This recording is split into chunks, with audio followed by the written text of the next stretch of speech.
Hey folks, welcome back to the vlog. I'm going to be doing an actual vlog style update here.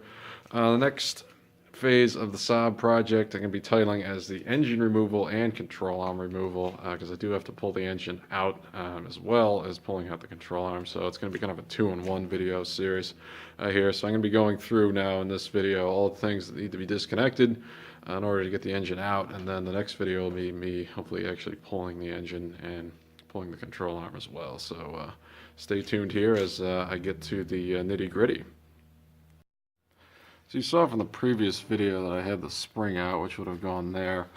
The next thing I did was remove this control arm, what's left of it anyway. You can see just how rusty this thing is. It's like twisting around. Yikes. So that's out of that. I used one of these pullers. Which actually clips underneath here and then presses on the bottom part of the spindle hub, whatever you want to call it. The other side of it slips in on top here, and then you tighten this down, this nut down, and it gradually uses this to push up and then pop that out. So those are highly recommended to get that ball joint out. I'm gonna have to do that on the other side. Also got rid of these two bolts under here. Apologies for the camera work. This is the lower part of the spindle, and this bolt, you can see, was originally in there. So those were a pain to get out. So they were pretty rusty. This holds the lower ball joint onto the lower control arm, and then eventually, hopefully this thing can slide out. I can get it those CV axles, but I'm not going to be doing that until a little bit later. So I went over to the other side and also have the spring out over here, and working on getting those bolts. Yep, got those bolts out. Next thing I do need to do is pop this ball joint off as well. If I do end up taking this control arm off, which I think I'm going to because it's so rusty, I gotta get another one of those, source another one of those, and then work on getting that in. But on this side there's a lot more clearance to the bolts, so it should be a little bit of an easier job. But this big old engine has to come out. First thing I think I'm going to try to do is get this AC compressor free and then go from there. Okay, so the AC compressor is free. It's a little bit of a complicated process to get it out. If you look down there, there's a bracket that holds the compressor on. I didn't bother messing with these bolts because they were really hard to access. And they also had a Torx fitting that I don't currently have on me right now. But there's a bolt down there. I already had the alternator off, or partially off. You're going to have to unhinge the alternator before you do this. And that's a few bolts. With this thing right here, which is part of the alternator tensioner system. So that's down there. That holds the bottom of the bracket on. There are two Allen bolts up here, which hold the top part of that on. Those look like this with little spacers. They're 6mm Allens. And then around the other side of the car, there is a tensioner mechanism, which is kind of hard to see, but there are two. This is the tensioner bolt there.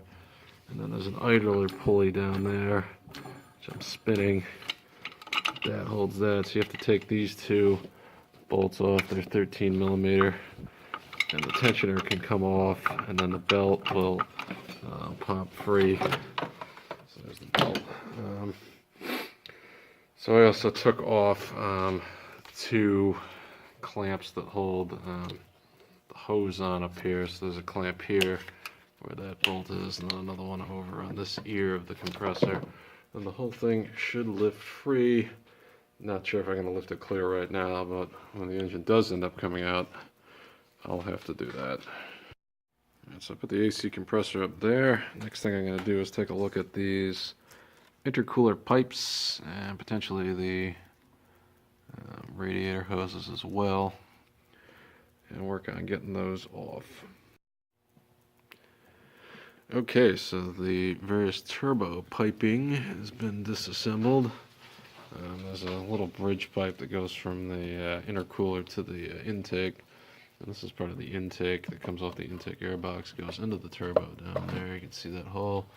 And then we have the charge pipe, I guess you can call it, that goes into the intercooler and then eventually into the engine. Probably going to have to remove the mass airflow sensor and this elbow, as well as this elbow to the intercooler, to get better access to the clutch down there, because I do have to pop the line off of that, as well as this mass airflow sensor connector. Looks like it goes into the wiring harness for the engine. So that's what I'm going to be up to next, and then to get to the clutch line, and then the lower radiator hose is down below there somewhere as well. I got to pop that off.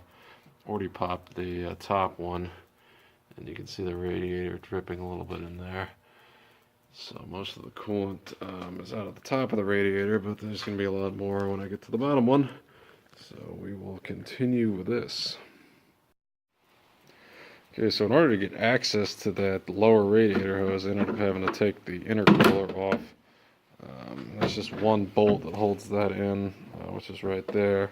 And there's a little bracket that comes in off the car right to the left side of the radiator here.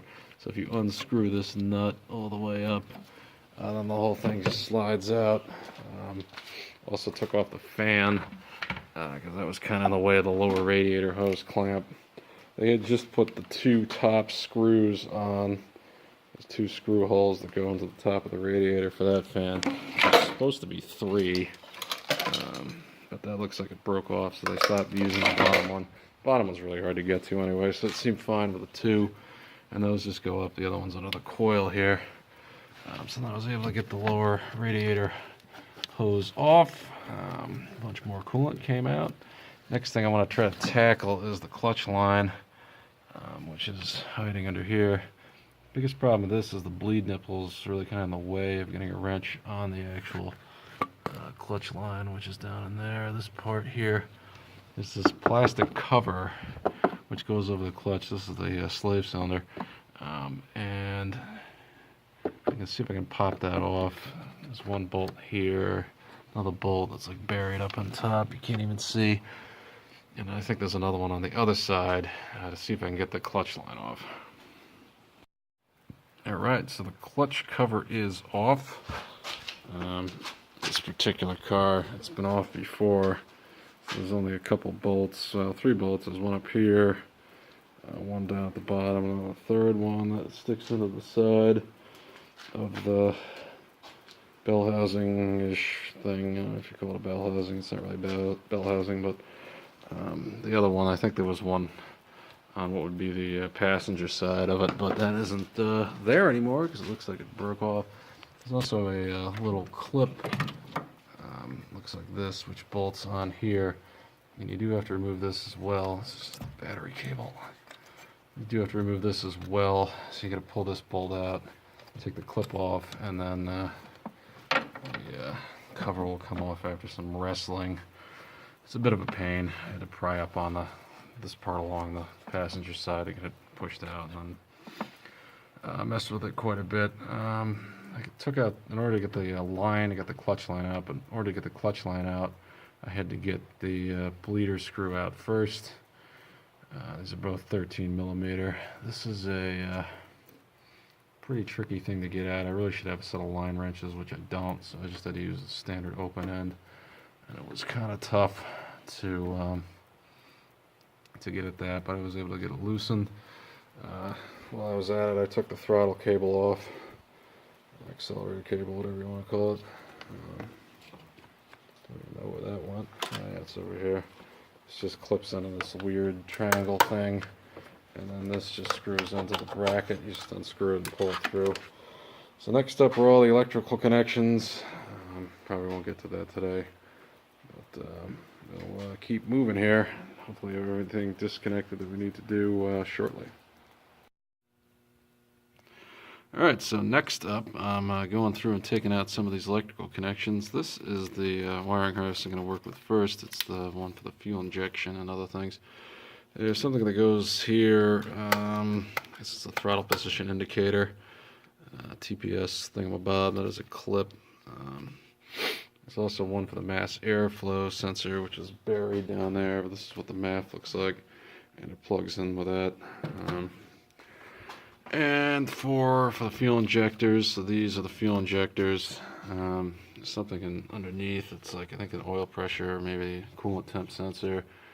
And then there's something that's attached to that ground lug, grounding strap that goes from this wiring harness down in there.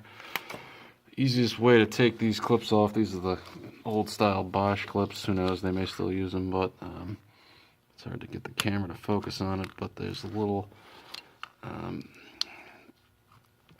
tab that pops out if you push on the other side. These top of clips, you push in like that, and then something will pop down on the bottom. You can see where it's popping out by my thumb. And then you'd have to get a screwdriver to pop those off. I can't quite get at those with just one hand. Camera's a little bit blurry at that close a position, but I'm going to keep working on getting that harness off and then try to get the rest of the electrical connections off. Alright, so the harness is free. I'm going to lift it up and over on that side of the engine.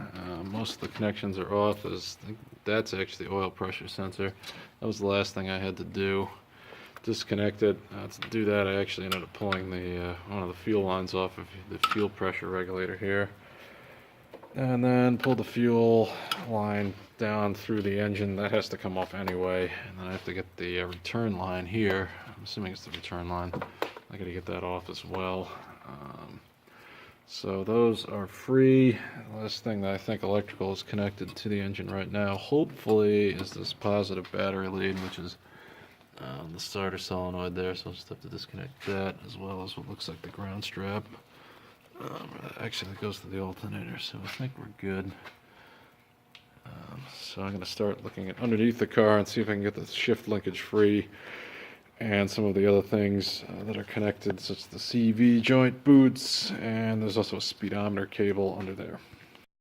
Alright, so I got most of the connections off. This thing is about ready to get pulled, the motor, I should say. First thing I did over here was this little guy, which actually goes right by the oil filter connection, or dipstick tube.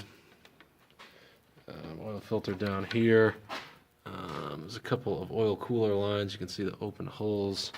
And then these guys, there's two of them. They plug in there. So that goes to the oil cooler. Farther down, you can see the screw right here.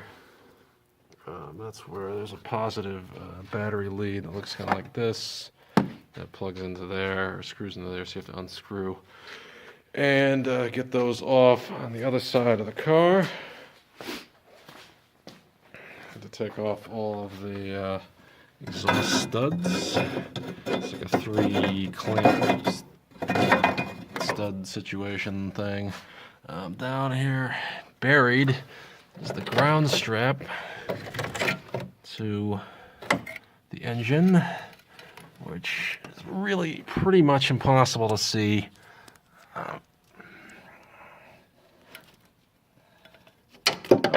Can't see it. But that has to come off as well. I ended up stripping the nut, or the nut that was holding it. It actually broke off, so I'm gonna have to drill that out, which is always fun. And then underneath, you can see here is where the CV joint used to be, and now there's just a cup. There's the boot is actually right there. The boot that covers the inner CV joint. You can slide underneath here and kind of see. There's a hose clamp, which is this thing. And that actually went over the outside of the boot. You can sort of see where the imprint is for that. And then up and behind there is the shift linkage, which I undid a little clamp. You can see the clamp there. There's supposed to be a pin you're supposed to pull. This might be an issue when the engine actually comes out. So that is a potential hang-up point. Let's see here. Last thing is up here is an oxygen sensor. a couple of plugs, one of those Bosch clips there, and then those go to the wiring harness here. Those actually went down and underneath the battery tray and then back up again. Also took the battery out. This hose clamp is supposed to go on this thing. So we are just about in business. I don't think there's any other connections that I have to get at right now. Speedo drive is buried under there. Gonna see if I can get that done when the engine is a little bit higher out. And I gotta take the hood off as well so I can get the hoist on, which still has the other engine on it. But we'll have to get that dealt with. Alright, so I got most of the connections off. This thing is about ready to get pulled, the motor, I should say. First thing I did over here was this little guy, which actually goes right by the oil filter connection, or dipstick tube. Oil filter down here. There's a couple of oil cooler lines. You can see the open holes. And then these guys, there's two of them. They plug in there. So that goes to the oil cooler. Farther down, you can see the screw right here. That's where there's a positive battery lead that looks kind of like this. That plugs into there, or screws into there, so you have to unscrew and get those off on the other side of the car. To take off all of the exhaust studs. It's like a 3-clamp stud situation thing.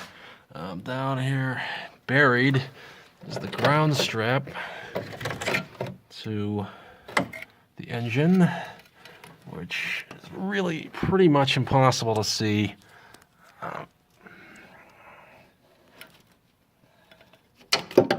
Can't see it. But that has to come off as well. I ended up stripping the nut, or the nut that was holding it. It actually broke off, so I'm gonna have to drill that out, which is always fun. And then underneath, you can see here is where the CV joint used to be. And now there's just a cup. There's the boot is actually right there. The boot that covers the inner CV joint. You can slide underneath here and kind of see. There's a hose clamp, which is this thing. And that actually went over the outside of the boot. You can sort of see where the imprint is for that. And then up and behind there is a shift linkage, which I undid a little clamp. You can see the clamp there. There's supposed to be a pin you're supposed to pull. This might be an issue when the engine actually comes out. So that is a potential hang-up point. Let's see here. Last thing is up here is an oxygen sensor, a couple of plugs, one of those Bosch clips there, and then those go to the wiring harness here. Those actually went down and underneath the battery tray and then back up again. Also took the battery out. This hose clamp is supposed to go on this thing. So we are just about in business. I don't think there's any other connections that I have to get at right now. Speedo drive is buried under there. Gonna see if I can get that done when the engine is a little bit higher out. And I gotta take the hood off as well so I can get the hoist on, which still has the other engine on it. But we'll have to get that dealt with.